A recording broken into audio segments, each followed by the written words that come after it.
बिल्कुल सही बोला आपने, एसेट एलोकेशन बहुत ज़्यादा इंपॉर्टेंट है और अभी के टाइम पे जो मार्केट चल रहा है, मैं आपको सच बताऊँ तो मेरे सबके पोर्टफोलियो का हाल ऐसा ही है, इस सबको टाइम लाल सबका दिख रहा डाउन है, है, सबका बिल्कुल। डाउन है और वहीं पे जो डेट फंड्स है, वो पॉजिटिव में है।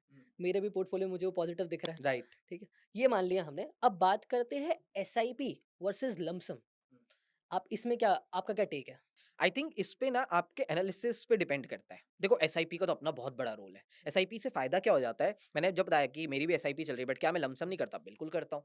मैं एक स्ट्रैटेजी बताता हूँ, बहुत अच्छी स्ट्रैटेजी, अगर किसी ने ये फॉलो कर ली, आई थिंक बस उसको टाइम देना है। अब वो ये सोचे ये स्ट्रैटेजी फॉलो करके 1 साल में रिजल्ट आ जाए, तो ऐसा नहीं होगा। हुँ, सबसे पहले लमसम डालो, लेट्स अज़्यूम कर लो 10 लाख रुपए अमाउंट है। ठीक है। 10 लाख रुपए में से डालो, मान लो 20, 30 या 40% डाल दो। चलो मैं एक एग्जांपल ले लेता हूँ, 30% डाल दो। मैंने 10 लाख रुपए को लिक्विड फंड में डाला। लिक्विड फंड में से 3 लाख रुपए मैंने ट्रांसफर कर दिए लमसम में ही। पहले 10 लाख लिक्विड में डालने के छोड़ दिया, 10 लाख में से 3 लाख निकाले, इक्विटी में बाय कर लिया। ये हो गई मेरी लमसम पहली। उसके बाद मैं क्या करूँगा, उसी फंड में एक 10,000 रुपए की एसआईपी भी कर दूँगा।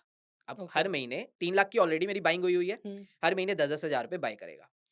मुझे लग रहा है कि यहाँ पर मार्केट कंसोलिडेशन फेज में चल रही है। अभी हो सकता है यहाँ से गिरावट आ सकती है, क्योंकि मार्केट में बहुत सारे रीजंस हैं। मुझे लग रहा है, मेरा एनालिसिस है। मैंने वो जो बाकी के 7 लाख रुपए बचे हैं ना, उसकी लगा दी STP, systematic transfer plan. Okay. तो उससे क्या हुआ, मेरे 7 लाख रुपए एक बारी में, यानी वो 10 लाख रुपए एक बारी में बाइंग नहीं करी मैंने। 10 लाख में से 3 लाख की बाइंग करी, बाकी बचे 7 लाख में से मान लो मैंने 20-25 हज़ार रुपए की वीकली एसटीपी लगा दी। हर हफ्ते मेरी बाइंग हो रही है, अपार्ट फ्रॉम एसआईपी। सर ये फॉलो कर लो और पेशेंस रख लो अगले 10 साल तक का। यहाँ पर फंड्स आपको देख के करने हैं। ऐसा नहीं कि कोई भी फंड में ये स्ट्रैटेजी चल जाएगी, वो आपको एनालिसिस करना पड़ेगा। नहीं है तो आप किसी डिस्ट्रीब्यूटर एडवाइजर से हेल्प लो, वो अलग चीज़ है, ठीक है?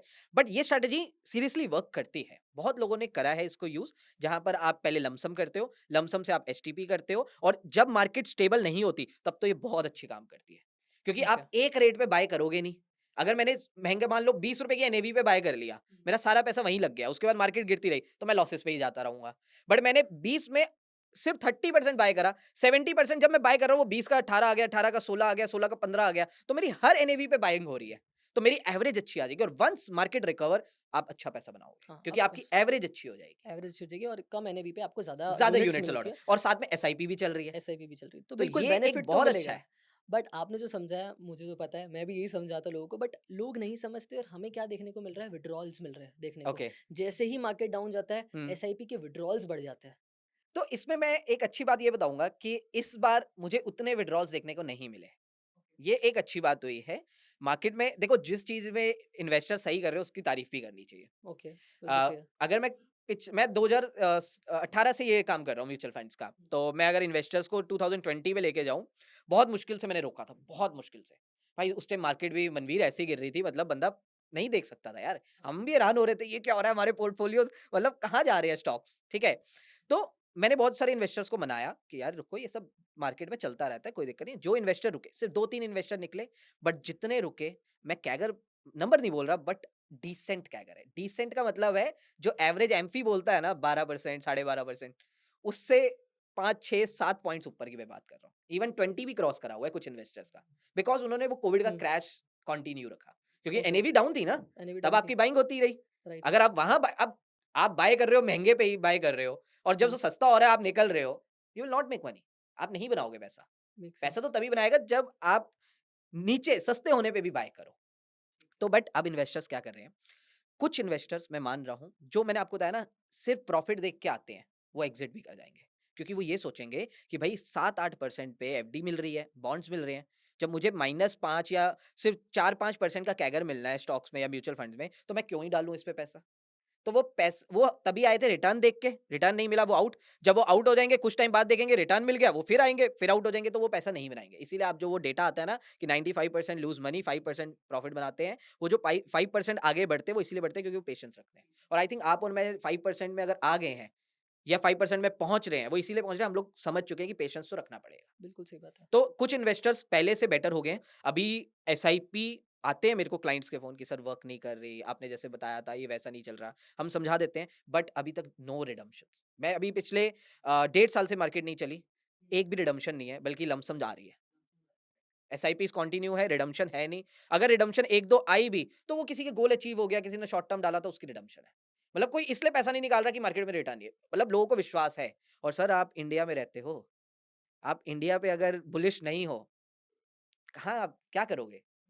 बिल्कुल सही बात है। अब मुझे लगता है कि इसका ना जो टेक है मतलब ये हमारी वज़ह से भी हुआ है। मैं बोल रहा हूँ कंटेंट क्रिएशंस की वज़ह से मतलब कंटेंट क्रिएटर्स की वज़ह से हुआ है कि लोगों को एसआईपी के बारे में ज़्यादा नॉलेज मिली है। लोगों को पता चला है कि आपको विथड्रॉल्स नहीं करने बल्कि आपको कम एनएवी पे ज़्यादा यूनिट्स बाय करने हैं, इससे राइट। आपकी एवरेजिंग होगी। हुँ। अब लोग ज़्यादा समझने लगे इस बारे में। बिल्कुल। आपके जैसे और मेरे जैसे कंटेंट क्रिएटर्स की वज़ह से ही हुआ है। एग्री। अब बात करते हैं कि फंड सिलेक्शन कैसे करा जाए? क्योंकि अगर देखा जाए तो more than 1500 plus mutual funds हैं मार्केट के हुँ। अंदर, पर भाई सिलेक्शन कैसे करी जाती है? 50 एएमसीज़ हैं, हुँ, 5000 से ऊपर की स्कीम्स हो गई हैं। तो 5000 से ऊपर, पहले ओके। मतलब 5000 स्कीम से ज़्यादा इस टाइम हमारे पास अवेलेबल है। हुँ, तो आज के दिन में तो मैं सच बता रहा हूँ बहुत ज़्यादा टफ हो गया है हमारे बहुत लिए टफ हो गया। कि सिलेक्शन करना। एज़ अ वही तो। डिस्ट्रीब्यूटर मैं बता रहा हूँ, हमारे लिए ही बहुत टफ हो गया कि हाँ, 50 एएमसीज़ में से।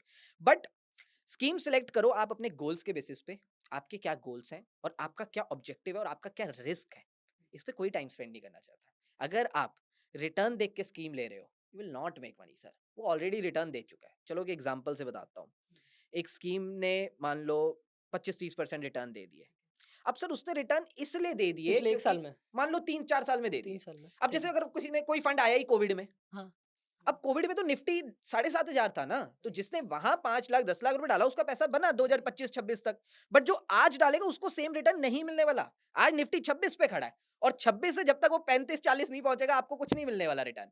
मतलब मैं अभी सिर्फ निफ्टी की बात कर रहा हूँ एक एग्जाम्पल के लिए। तो आप मेरी बात को समझो, बट अगर आप स्कीम सिर्फ इसलिए ले रहे हो कि भाई उसने पिछले साल इतना रिटर्न दे दिया और आप उसको चेज करने पहुंच गए, आप रिटर्न नहीं बना पाओगे। चलो बहुत अच्छा एक एग्जांपल देता हूँ। आज आपने मेरे को पॉडकास्ट बुलाया, मैं ऐसे पॉडकास्ट देखता रहता हूँ, स्पेशली पॉडकास्ट देखता रहता हूँ। इवेंट्स अटेंड मेरे को बहुत पसंद है और स्पेशली जहाँ पर फंड मैनेजर्स आते हैं। तो एक हमारे बहुत खास मतलब मेरे लिए मेरे मेंटोर हैं और मैं उनसे काफ़ी चीज़ें पूछता रहता हूँ, मेरे को सर वो गाइड भी करते हैं। तो आशीष सुमाया सर है, व्हाइट टोक कैपिटल के एग्जीक्यूटिव एमडी हैं व्हाइट ओक में मैंने और इन्वेस्ट करके रखा है। व्हाइट टोक म्यूचुअल फंड और सीईओ भी हैं, चीफ एग्जीक्यूटिव ऑफिसर। और आशीष सुमाया सर का मैं एक इवेंट अटेंड कर रहा था। उन्होंने वहाँ पे एक वॉरेन बुफे का कोट बोला कि be fearful when others are greedy and be greedy when others are fearful. तो उन्होंने सबसे क्वेश्चन पूछा कि इन सब वर्ड्स में से सबसे इंपॉर्टेंट वर्ड क्या है या सबसे इंपॉर्टेंट क्या चीज है। तो किसी ने बोला ग्रीड, किसी ने बोला फियर, किसी ने वॉरेन बुफे का नाम दिया कि वो इंपॉर्टेंट है। बहुत 5 मिनट तक वो पूछते रहे। फिर जाके किसी एक पर्सन ने बोला अदर्स, जो आपने सही पकड़ा। तो सर ने समझाया कि जो अदर्स कर रहे हैं वो आपको नहीं करना। अभी अदर्स क्या कर रहे हैं? गोल्ड सिल्वर पे पैसा लगा रहे हैं। अब आप भी वही करोगे। चलो मान लो आपकी रैली मिस हो गई, आप गोल्ड सिल्वर पे नहीं कमा पाए। बट अगर आप अदर्स को देख के पहुंच गए कि यार गोल्ड सिल्वर अब खरीद लेता हूँ, 4.20 पे आपने सिल्वर खरीदा, आज क्या हाल है? मानोगे नहीं सर, मैं बताता हूँ आपको, मैंने इतनी सारी वीडियोज़ बनाई, एजुकेशनल वीडियोज़ बनाई कि यार गोल्ड, सिल्वर ये सब चल रहा है, बहुत ज़्यादा हाइप चल रही है। और सबसे पहली बात, आप एग्री करोगे मेरे साथ कि गोल्ड और सिल्वर के जितने भी ईटीएफ्स हैं, ईटीएफ्स हाई प्रीमियम पर ट्रेड प्रीमियम हो पे रहे हैं, हाँ, वही बोल हो रहा रहे हूँ, हैं हाई प्रीमियम पर प्रीमियम पे ट्रेड। ट्रेड होते हैं और वो डिस्काउंट पे भी ट्रेड होते हैं। एग्री। जैसे ही डाउनफॉल आता है, वो ज़्यादा तो डिस्काउंट वो में मिलेंगे क्यों हो आपको। रहे थे? और आप मानोगे नहीं, मैं आपको ये बता रहा हूँ, मैंने रील्स बनाई, इसके ऊपर एजुकेट कर रहा था लोगों को।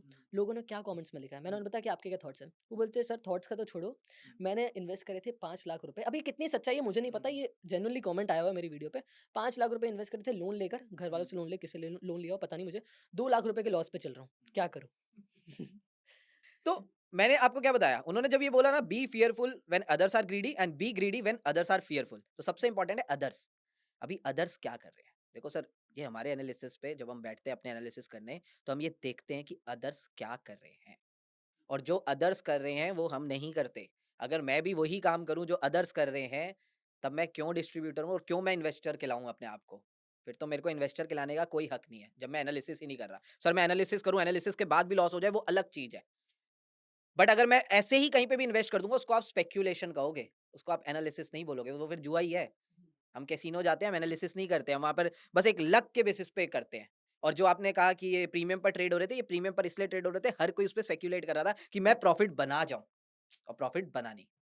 कुछ लोगों ने बनाया, बहुत अच्छा पैसा बनाया, हुँ। बट जो ऊपर फँस गए, वो अब कब तक फँसेंगे हमें नहीं पता। मैंने भी छोटी क्वांटिटी में बाय करा था, पर हुँ। मैं काफ़ी टाइम से करते आ रहा हूँ अगर आप गोल्ड ईटीएफ। पुराना कर रहे हो हाँ, साल डेढ़ साल पुराना, हाँ। तो आप प्रॉफिट में ही ऑफ होगे। कोर्स, तो अभी भी मैं हुँ, 60% के प्रॉफिट पे बैठा हूँ बहुत है। और वो भी हुँ। मैंने 75-80% तक देखा, बट मैंने बुक नहीं करा। क्यों? क्योंकि मैं तो लॉन्ग टर्म देखो, के लिए हूँ। लॉन्ग टर्म के लिए हो, पर मैं यहाँ पर ना बहुत अच्छा, चलो एक अच्छी आपको और गाइडेंस देता हूँ।